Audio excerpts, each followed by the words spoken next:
ചില യാത്രകൾ കാഴ്ചകൾ കാണാൻ വേണ്ടിയുള്ളതാണ്. എന്നാൽ മറ്റു ചില യാത്രകൾ നമ്മെ തന്നെ കണ്ടെത്താൻ വേണ്ടിയുള്ളതാണ്. മനസ്സിൽ ഒരുപാട് ചിന്തകളും ടെൻഷനുകളുമായി ഇരിക്കുമ്പോഴാണ് പലപ്പോഴും നമ്മൾ ഒരു മാറ്റം ആഗ്രഹിക്കുന്നത്. അത്തരമൊരു മാറ്റം തേടി പ്രകൃതിയുടെ മടിത്തട്ടിലേക്ക് നടത്തുന്ന ഒരു യാത്രയാണിത്.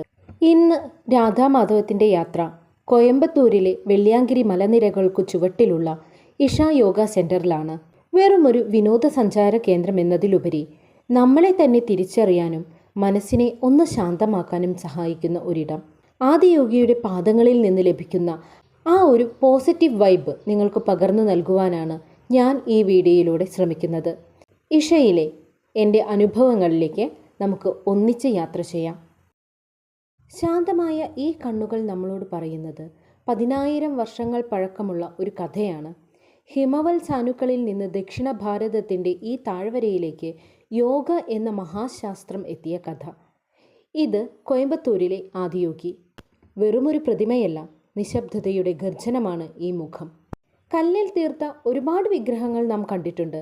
എന്നാൽ 500 ടൺ ഉരുക്കുപാളികൾ കോർത്തിണക്കി ഈ രൂപം ഉണ്ടാക്കിയെടുത്തത് എഞ്ചിനീയറിംഗ് ലോകത്തെ ഒരു അത്ഭുതമാണ്. ഇതിൻ്റെ ഉയരം എത്രയാണെന്നറിയാമോ? 112 അടി. പക്ഷേ അതൊരു വെറും സംഖ്യയല്ല. മനുഷ്യന് തൻ്റെ ഉള്ളിലെ ദൈവത്തെ കണ്ടെത്താൻ ആദിയോഗി നൽകിയ 112 വഴികളെയാണ് ഈ ഉയരം സൂചിപ്പിക്കുന്നത്. കൂടാതെ നമ്മുടെ ശരീരത്തിലെ 112 ഊർജ കേന്ദ്രങ്ങളുടെയും പ്രതീകമാണ് ഈ ആദിയോഗിയുടെ ഉയരം. ആദിയോഗിയെ കാണാൻ വരുന്നവർ തീർച്ചയായും കണ്ടിരിക്കേണ്ട ഒരു ഇടമാണ് ഇവിടുത്തെ ക്ഷേത്രം. ഇവിടെ നിങ്ങൾ ഒരു കാര്യം പ്രത്യേകം ശ്രദ്ധിക്കണം. ഈ ഗേറ്റ് കടന്നാൽ നിങ്ങളുടെ സ്മാർട്ട് ഫോണുകൾക്ക് വിശ്രമമാണ്. ക്ഷേത്രത്തിനുള്ളിൽ മൊബൈൽ ഫോണുകൾക്കും ക്യാമറകൾക്കും കർശന നിരോധനമുണ്ട്. അതുകൊണ്ട് തന്നെ ക്ഷേത്രത്തിനുള്ളിലെ ഒരു കാഴ്ചയും എനിക്കെൻ്റെ ക്യാമറ കണ്ണുകളിൽ ഒപ്പിയെടുക്കുവാൻ സാധിച്ചിട്ടില്ല. അതുകൊണ്ട് തന്നെ ഇവിടെ നിങ്ങൾ ലോകത്തെ കാണുന്നത് ലെൻസുകളിലൂടെയല്ല, സ്വന്തം കണ്ണുകളിലൂടെയാണ്. ഇൻസ്റ്റാഗ്രാമും ഫേസ്ബുക്കും ഇല്ലാത്ത ആ നിമിഷങ്ങളിൽ നിങ്ങൾ നിങ്ങളെ തന്നെ ഒന്ന് അറിയാൻ ശ്രമിക്കുക. അതാണ് ഈ ഇടം നമുക്ക് നൽകുന്ന ഏറ്റവും വലിയ സമ്മാനം. ക്ഷേത്ര സമുച്ചയത്തിലേക്ക് കാലെടുത്ത് വെച്ചപ്പോൾ തന്നെ ഞങ്ങളെ സ്വീകരിച്ചത് അവിടുത്തെ മനോഹരമായ പൂന്തോട്ടങ്ങളും കണ്ണിന് കുളിർമയേകുന്ന കാഴ്ചകളുമായിരുന്നു. താമരകൾ വിരിഞ്ഞു നിൽക്കുന്ന ആ കുളം മനസ്സിന് നൽകിയ ശാന്തത വാക്കുകൾക്ക് അതീതമാണ്. തുടർന്ന് ഞങ്ങൾ എത്തിയത് സൂര്യകുണ്ടിലേക്കാണ്.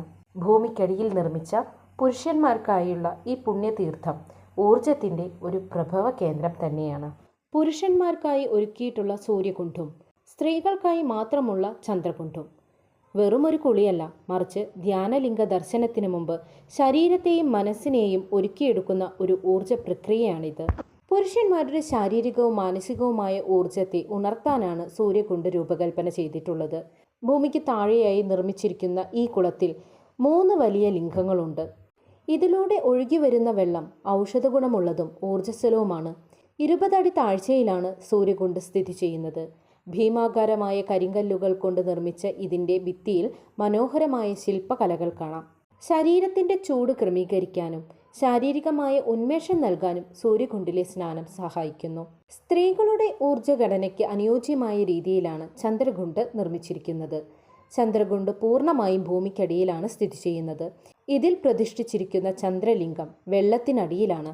ചന്ദ്രന്റെ തണുപ്പിനെ അനുസ്മരിപ്പിക്കുന്ന ശാന്തമായ അന്തരീക്ഷമാണ് ഇവിടെയുള്ളത്. ധ്യാനലിംഗത്തിലേക്ക് പോകുന്നതിന് മുമ്പ് ഈ തീർത്ഥക്കുളങ്ങളിൽ മുങ്ങി നിവരുന്നത് ഇഷയിലെ ഒരു ആചാരമാണ്. രാവിലെ 7:30 മുതൽ വൈകുന്നേരം 7:30 വരെയാണ് സാധാരണയായി കുളങ്ങളിൽ പ്രവേശനം അനുവദിക്കുന്നത്. കുളിക്കാനായി പ്രത്യേക വസ്ത്രങ്ങൾ ഇവിടെ നിന്നും ലഭ്യമാണ്. സ്വന്തം വസ്ത്രങ്ങൾ ഉപയോഗിക്കുവാൻ പാടുള്ളതല്ല. തീർത്ഥക്കുളങ്ങളിൽ കുളിക്കുന്നതിനായി ചെറിയൊരു നിരക്കിൽ ടിക്കറ്റ് എടുക്കേണ്ടതുണ്ട്.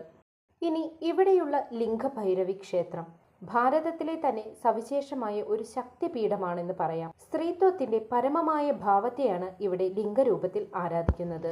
സാധാരണയായി ശിവക്ഷേത്രങ്ങളിലാണ് ലിംഗപ്രതിഷ്ഠ കാണാറുള്ളത്. എന്നാൽ ഇവിടെ സ്ത്രീ ചൈതന്യത്തെ ലിംഗരൂപത്തിൽ പ്രതിഷ്ഠിച്ചിരിക്കുന്നു എന്നതാണ് ഏറ്റവും വലിയ പ്രത്യേകത. 3 കണ്ണുകളുള്ള ഈ രൂപം ഭയരഹിതവും കാരുണ്യമുള്ളതുമായ മാതൃരൂപത്തെ പ്രതിനിധീകരിക്കുന്നു.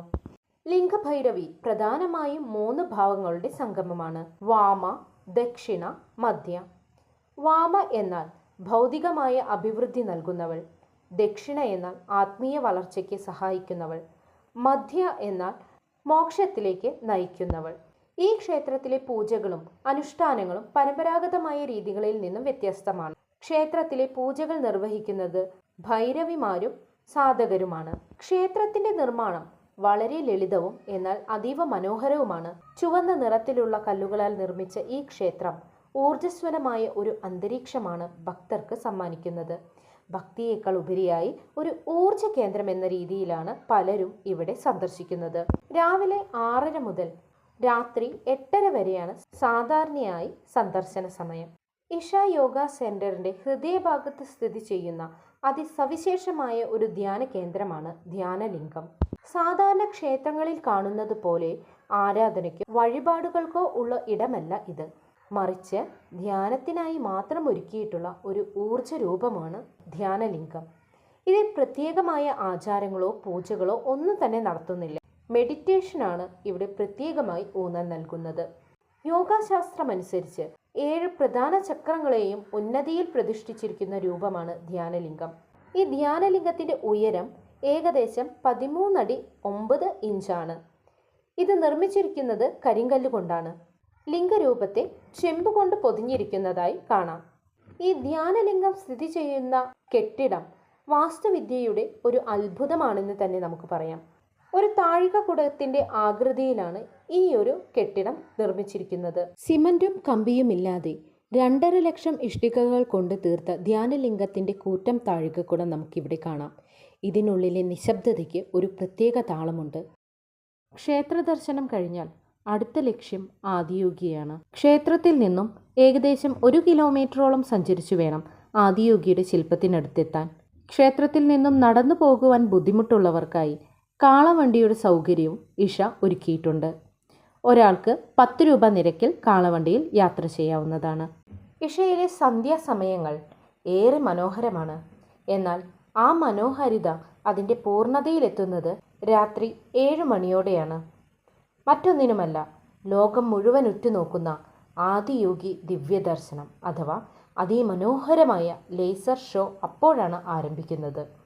112 അടി ഉയരമുള്ള ആദിയോഗി പ്രതിമയെ സാക്ഷിയാക്കി അത്യാധുനികമായ 3D ലേസർ മാപ്പിംഗ് സാങ്കേതിക വിദ്യയിലൂടെയാണ് ഈ ദൃശ്യവിരുന്ന് ഒരുക്കിയിരിക്കുന്നത്.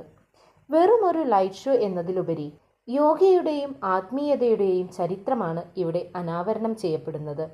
ആദിയോഗി എങ്ങനെയാണ് തൻ്റെ 7 ശിഷ്യന്മാരായിട്ടുള്ള സപ്തർഷികൾക്ക് യോഗവിദ്യ പകർന്നു നൽകിയതെന്ന കഥ സദ്ഗുരുവിൻ്റെ ഗാംഭീര്യമുള്ള ശബ്ദത്തിലൂടെ നമുക്ക് കേൾക്കാവുന്നതാണ്. ഏകദേശം 14 മിനിറ്റോളം നീണ്ടു നിൽക്കുന്ന ഈ ഷോ കാണുന്ന ഓരോരുത്തരും മറ്റൊരു ലോകത്തേക്ക് എത്തും എന്നതിൽ സംശയമില്ല. തമിഴ്, ഹിന്ദി, ഇംഗ്ലീഷ് എന്നീ ഭാഷകളിൽ ഈ വിവരണം നമുക്ക് ലഭ്യമാണ്. ഇരുട്ടിനെ കീറി മുറിച്ചുകൊണ്ട് ആദിയോഗിയുടെ ആ വിശ്വരൂപം തെളിയുമ്പോൾ അവിടെ കൂടിയിരിക്കുന്ന ആയിരക്കണക്കിന് ആളുകൾക്കിടയിൽ ഒരു നിശബ്ദത പടരും. അത് വെറും ഒരു ലൈവ് ഷോയുടെ അത്ഭുതമല്ല, പകരം വല്ലാത്തൊരു ആത്മീയ അനുഭൂതിയാണ്.